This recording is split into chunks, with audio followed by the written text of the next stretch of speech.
नमस्कार। भारत कृषि प्रधान देश है और यहाँ की अर्थव्यवस्था भी किसानों पर, कृषि पर, खेती पर आधारित है। एक बड़ी संख्या है हम और आप जो वीडियो देख रहे हैं, हम और आप में से भी लगभग सभी लोग या तो किसान के परिवार से आते होंगे या अभी हाल में ही आपकी पुश्त ने किसानी छोड़ी होगी। इस तरह का परिवार, इस तरह का समाज से हम आते हैं। हमारे साथ कंवल जी हैं और कंवल जी पद्मश्री हैं, सोनीपत से हैं। झारखंड में tribal development and rural entrepreneurship के एक नेशनल कॉन्फ्रेंस में बतौर स्पीकर, बतौर वक्ता ये बोलने के लिए आए थे। तो द फॉलोअप की टीम को लगा कि इनके कार्यों को आप लोगों तक पहुंचाया जाए, साथ ही किसानी को लेकर, कृषि को लेकर सर की जो दृष्टि है वो हम आप लोगों तक साझा करते हैं। सोनीपत में आपने किसानी के क्षेत्र में बहुत काम किया है।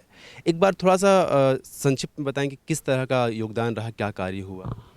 1980 में मैंने खेती शुरू की और खेती बासमती धान की खेती शुरू की, अच्छा लाभ हुआ। 1985 चलते खेतों में बीमारी आनी शुरू गई, कीटनाशक का प्रयोग बढ़ा। जब प्रयोग कीटनाशक का बढ़ा तो पता चला कि जब हिसाब लगा तो खेती में आमदनी ही नहीं है।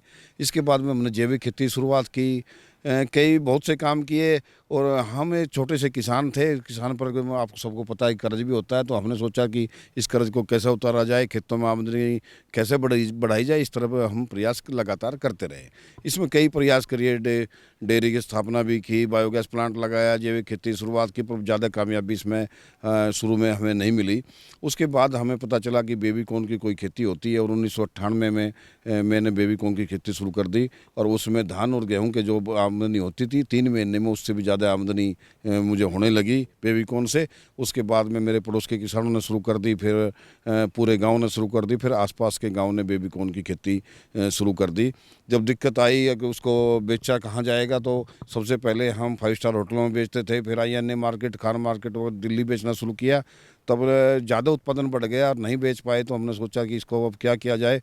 तो हमने किसानों ने इकट्ठा में होकर एक कोऑपरेटिव सोसाइटी बनाई और सोसाइटी के माध्यम से बेबी कॉर्न खरीद कर लॉरेंस रोड पर इंडस्ट्री को बेचना शुरू किया, उन इंडस्ट्री को जो फूड प्रोसेसिंग का काम करती थी।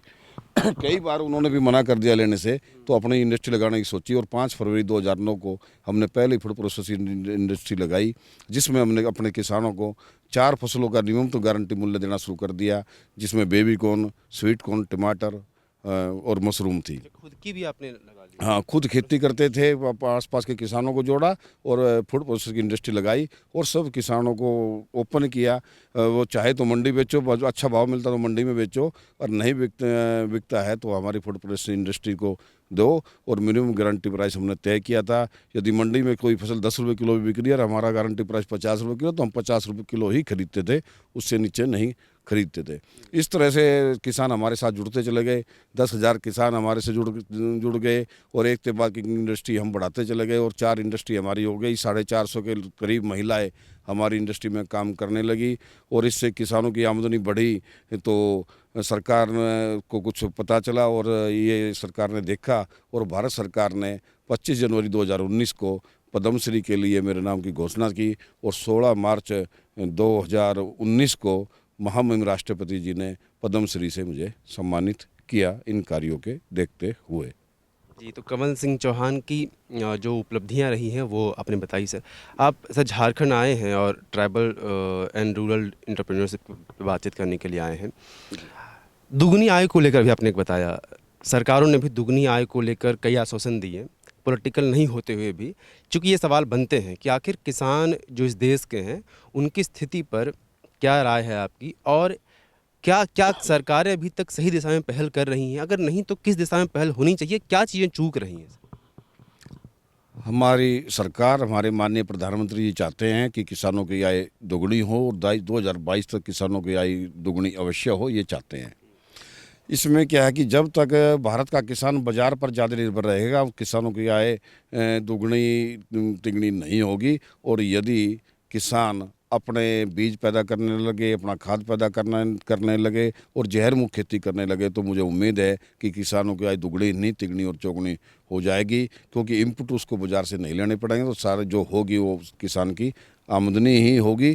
तो जब तक किसान जहर मुक्त खेती नहीं करेगा तब तक किसान की आमदनी बढ़ने वाली नहीं है। आम भाषा में समझे तो किसान अपनी बीज भी खुद तैयार करे, वो बाजार से नहीं।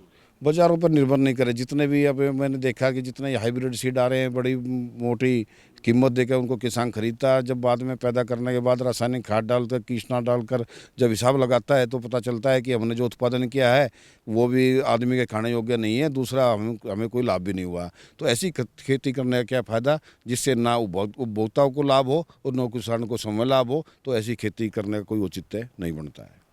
आप ग्रीन रेवोल्यूशन की और उसके बाद जिस तरह से देश में कृषि को लेकर बदलाव आते रहे, उसके बारे में अपने भाषण में आप कह रहे थे सर। तो ग्रीन रेवोल्यूशन आया और उसमें पैदावार को बढ़ाने की बात हुई। आपका कंसर्न कहीं ना कहीं ये है कि हम क्वांटिटी पे ना बात करके क्वालिटी पे बात करें, किस तरह का अनाज उपजा रहे हैं। लेकिन इस तरह से पैदावार तो और कम होगी, जो कन्फ्यूजन मुझे हो रहा है। तो इस पैदावार कम होने से फिर किसानों को फ़ायदा, ये थोड़ा जैसे हमारे पूर्वज हजारों साल से खेती कर रहे थे, परंतु ऐसी दशा जो 50 साल में हमने बिगाड़ ली है, ऐसी दशा हम हजारों साल में नहीं बिगाड़ पाए थे जो हमने 50 वर्ष में कर लिया अपने देश में। जो उत्पादन कर रहे हैं ना वो खाने लायक है, ना वो किसान फ़ायदे में है। ऐसी स्थिति में खेती का करने का कोई औचित्य नहीं बनता है। इन पर सुधार करना होगा। एक समय था जब हमारे वैज्ञानिकों ने बहुत अच्छा काम किया।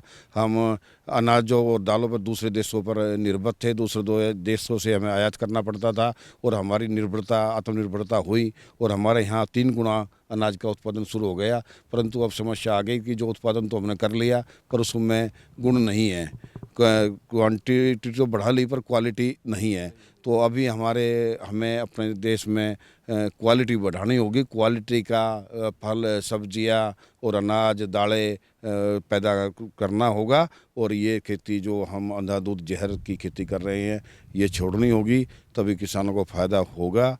और मैं जो आज झारखंड में यहाँ के माननीय वाइस चांसलर जी ने मुझे बुलाया है एक सेमिनार में, इसमें यह कि हमारा फूड प्रोसेसिंग का भी काम है। हम यहाँ देखते हैं कि जितनी यहाँ फसलें हो रही है, यहाँ का अध्ययन करेंगे किसानों की, यहाँ किसान क्या ऐसा पैदा कर रहे हैं जो कि यहाँ से आवश्यकता से अधिक पैदा हो रहा है।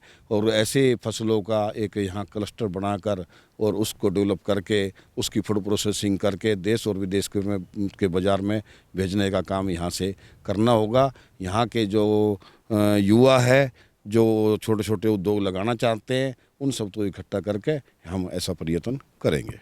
तो अभी जो आप खेती जो लगभग 3 दशकों से आप करते आ रहे हैं, वो सभी ऑर्गेनिक खेती, बिल्कुल कीटनाशक वगैरह का इस्तेमाल नहीं किया है?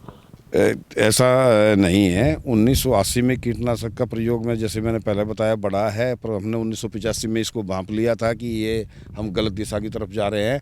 और 1987-88 में हमने एक प्राकृतिक खेती शुरू कर दी जिसमें कीटनाशक का प्रयोग ना हो। हम थोड़ा बहुत रासायनिक का प्रयोग अभी कर रहे हैं, पर अभी इसको भी हमें छोड़ना होगा। और हम इस दिशा की तरफ जा रहे हैं कि पूरा रसायन और कीटनाशक छोड़ दें। और अपने मैं ICAR की गवर्निंग बॉडी का मेंबर होने के नाते अपने देश के जितने विश्वविद्यालय हैं, कृषि विश्वविद्यालय हैं, उनको सलाह के रूप में देना चाहता हूं कि ऐसे फसलों के ऐसा डाटा तैयार किया जाए कि बिना रसायन के कैसे खेती होती है, ऐसे आविष्कार किए जाए, ऐसे बीज ढूंढे जाए जो हमारे देश में पुराने बीज थे जो बिना रसायन के होते थे।